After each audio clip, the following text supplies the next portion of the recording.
In the year 2001, Canadians ate 31 kilograms of chicken per person. Given that rate of consumption, if we had to process the poultry ourselves, chances are we'd be in a rather foul mood by dinner.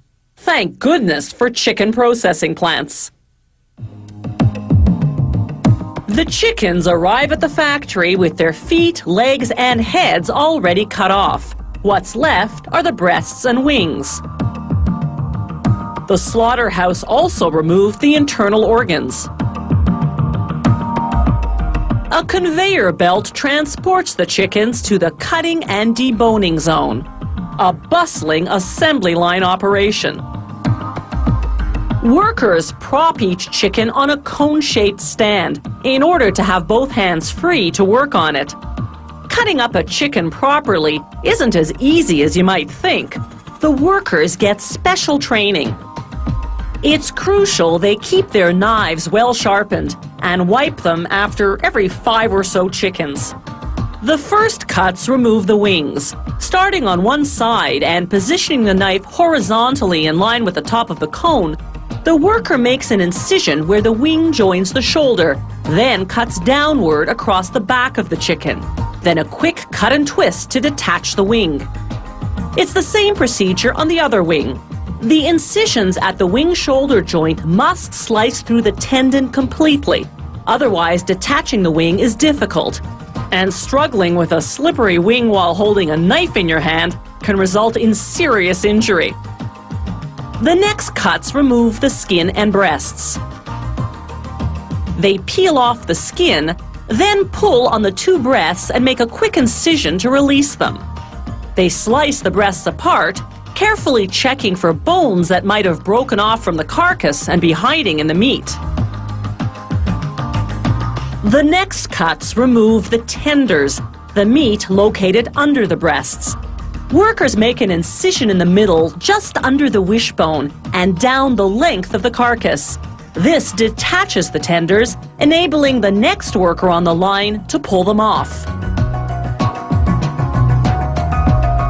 Meanwhile, waiting in the wings are the wings.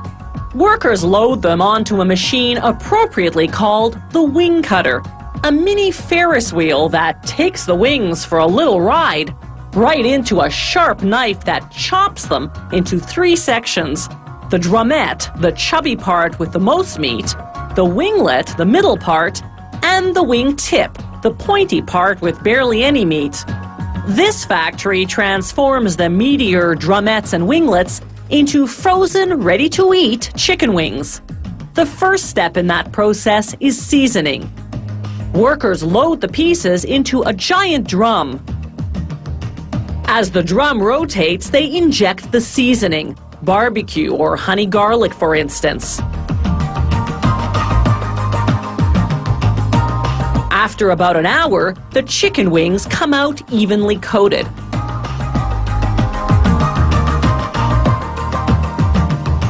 Now these freshly seasoned wings go into a gas-fired oven where they bake at approximately 250 degrees Celsius for 8 to 11 minutes. They come out fully cooked and ready to eat. They go into a freezing mechanism for about a half hour, then to the automated packaging department where they're sealed in a bag. These chicken pieces, wings, tenders, and breasts, are prepared differently. After seasoning, they travel through a rotating drum that coats them in a flour and breadcrumb mixture, then into a second drum for a second coat.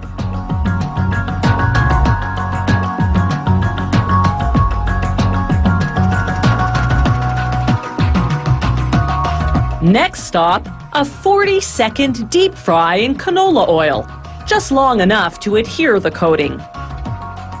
Then from the frying pan into the fire, as they say. Well, into the oven, actually. After 20 minutes at about 250 degrees Celsius, these chicken pieces are fully cooked and ready to be frozen and packaged.